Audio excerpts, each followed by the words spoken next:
समुद्र के तट पर स्थित लंका की स्वर्ण नगरी युद्ध से झरझर हो चुकी थी। विजय की ध्वनि के स्थान पर मौन छा गया था। रावण का विशाल शरीर धरती पर निचेष्ट पड़ा था। उसके 10 मस्तक, जो कभी गर्व और क्रोध से प्रज्वलित रहते थे, अब स्थिर और शांत हो चुके थे। वानर सेना धीरे धीरे थकान से बैठ रही थी। राक्षसी स्त्रियों का विलाप आकाश को चीर रहा था। विभीषण अपने भाई के शव के समीप खड़े आंसू बहा रहे थे। श्री राम का मुख शांत था, न विजय का गर्व न ही अहंकार, केवल धर्म की पूर्ति का संतोष। इसी समय एक वृद्ध पुरुष युद्ध भूमि में प्रवेश करता है। उसकी दाढ़ी सफेद थी, नेत्र आंसुपूर्ण थे और चाल धीमी। वे थे रावण के नाना, जिनका हृदय अपने प्रिय नाती की मृत्यु से विदीर्ण था। नाना का विलाप। नाना रावण के शव के समीप जाकर बैठ गए। उनकी आंखों से आंसू टपकते रहे और स्वर टूटते हुए निकला। रावण, मेरे नाती, यह क्या हो गया? तुम जिसने देव और दानवों को पराजित किया, तुम जिसने त्रिलोकी में भय पैदा किया, आज तुम इस तरह निचेष्ट पड़े हो। हे विधाता, ये कैसा न्याय है? वे धीरे धीरे उठे और श्री राम की ओर बढ़े। उनके नेत्रों में शोक और क्रोध मिला हुआ था। नाना और श्री राम का संवाद। नाना वेदना से भरे स्वर में, राम, तुमने मेरे नाती को मार डाला। संसार कहेगा कि तुम विजय हो, धर्म की रक्षा करने वाले हो, परंतु मुझे बताओ, क्या अब तुम इस लंका पर अधिकार करोगे? क्या तुम इसे अयोध्या का भाग बनाओगे? क्या तुम इस स्वर्ण नगरी को अपनी शक्ति का प्रतीक बनाओगे? सभी की निगाहें श्री राम की ओर थी। श्री राम ने करुणा और दृढ़ता से उत्तर दिया। श्री राम शांत स्वर में, हे नाना, यह सत्य है कि मैंने रावण का वध किया, परंतु क्या मैंने यह युद्ध राज्य पाने के लिए किया? नहीं, मैं केवल अपनी धर्मपत्नी सीता को वापस लेने आया था। रावण ने अधर्म किया, स्त्री का अपहरण किया और उसी का दंड उसे मिला। परंतु सुन लो, किसी की भूमि को बलपूर्वक छीन लेना ना हमारा धर्म है, ना हमारी नीति। नाना का प्रश्न, नाना आश्चर्य और पीड़ा से। राम, तुम्हें अवसर मिला है। सोने की नगरी, अतन संपदा, असंख्य सेवक, सब तुम्हारे चरणों में समर्पित हो सकते हैं। क्या कोई राजा ऐसा अवसर ठुकरा सकता है? क्या कोई विजेता अपने शत्रु की संपत्ति छोड़ सकता है?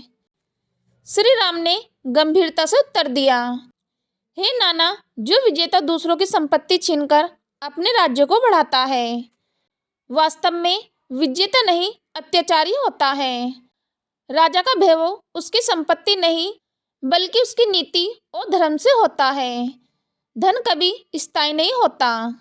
आज जिसके पास है, कल उससे छिन जाता है, परंतु धर्म वह शाश्वत है, अमर है।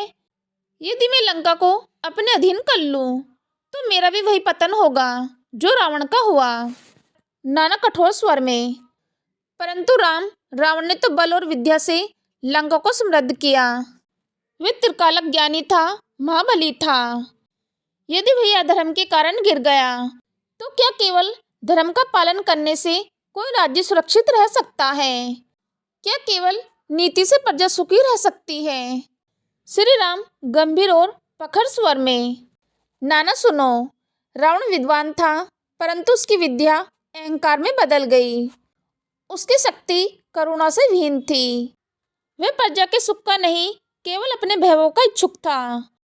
और जो राजा केवल सभी के लिए जीता है, वह अधिक समय तक टिक नहीं सकता।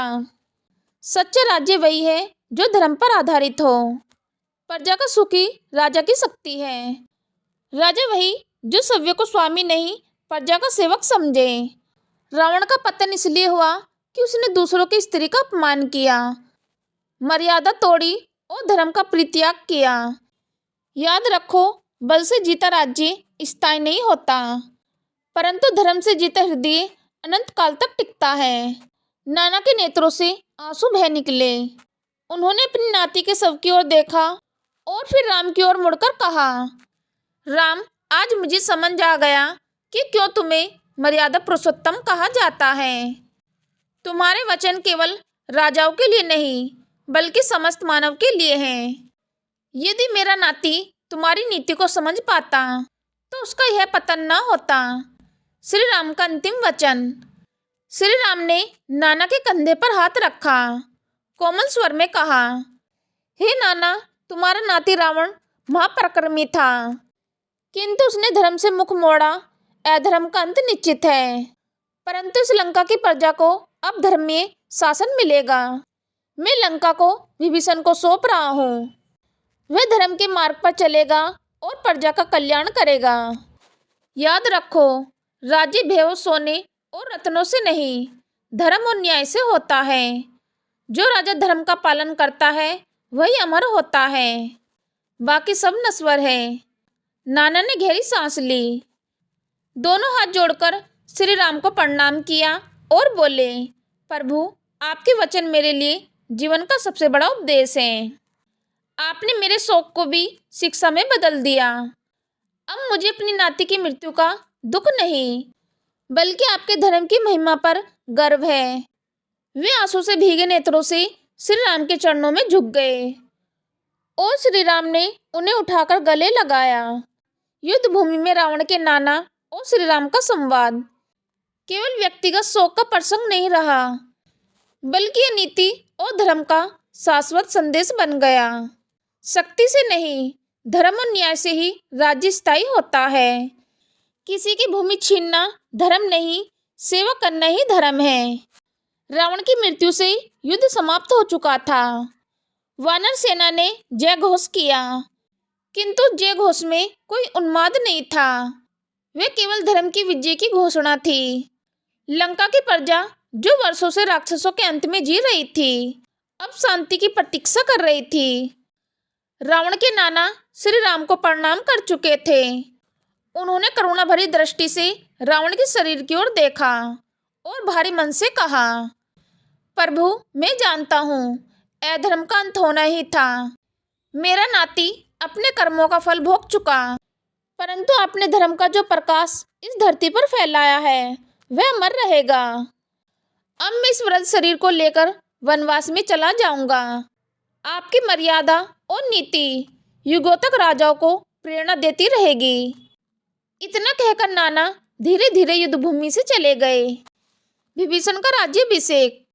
अब समय था लंका को नया राजा देने का। श्री राम ने विभीषण को अपने पास बुलाया। विभीषण, अब यह लंका तुम्हारे हाथों में है। यह प्रजा भयभीत हो चुकी है। इन्हें न्याय और करुणा की आवश्यकता है।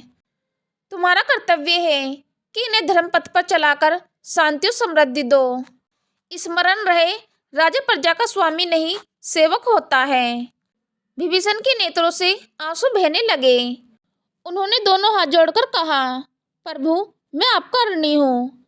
आज यदि मैं जीवित हूँ तो केवल आपके कारण। आपने मुझे लंका का राजा बनाकर जो विश्वास दिखाया है, मैं उसे कभी खंडित नहीं करूँगा। मैं प्रतिज्ञा करता हूँ कि धर्म, सत्य और करुणा से लंका का शासन करूँगा। श्री राम ने अंगद, सुग्रीव, हनुमान और लक्ष्मण की ओर संकेत किया। सभी ने मिलकर विभीषण को सिंहासन पर विराजित किया। लंका की प्रजा ने हर्ष ध्वनि की ओर पहली बार वर्षों बाद उन्हें भय से अधिक शांति का अनुभव हुआ। राज्याभिषेक के उपरांत श्री राम ने विभीषण और समस्त सभा को संबोधित किया। उनके वचन धर्म की गूंज की तरह थे। सुनो विभीषण और सुनो लंका की प्रजा। नंबर 1, राजा का धर्म प्रजा की रक्षा करना है, उनका धन छीनना नहीं। नंबर 2, न्याय ही शासन की आधारशिला है। यदि राजा पक्षपात करेगा तो प्रजा विद्रोह करेगी। नंबर 3, धन और बल से राज्य नहीं टिकते, केवल धर्म और करुणा से राज्य स्थायी होते हैं। नंबर 4, राजा को कभी अहंकार नहीं करना चाहिए, क्योंकि अहंकार सबसे बड़ा शत्रु है। नंबर 5, प्रजा का सुखी राजा का सुख है और प्रजा का दुखी राजा का सबसे बड़ा दोष है। सभा मौन होकर श्री राम के वचन सुन रही थी। वानर, राक्षस और देव सभी ने अनुभव किया कि यह केवल वचन नहीं बल्कि युगों का मार्गदर्शन है। लंका के नागरिकों ने एक स्वर में कहा, जय श्री राम। आपके कारण ही हम आज स्वतंत्र हुए। आपका नाम युगों युगों तक स्मरण किया जाएगा। विभीषण ने हाथ जोड़कर श्री राम से आशीर्वाद लिया और उनके चरणों में प्रणाम किया। इस प्रकार लंका में एक नए युग की शुरुआत हुई। रावण का अंत केवल एक व्यक्ति का अंत नहीं था, बल्कि अधर्म, अहंकार और अत्याचार का अंत था। और श्री राम के वचन आने वाली पीढ़ियों के लिए दीपक बन गए। किसी की धरती छीनना धर्म नहीं, प्रजा की सेवा करना ही सच्चा धर्म है। जय श्री राम।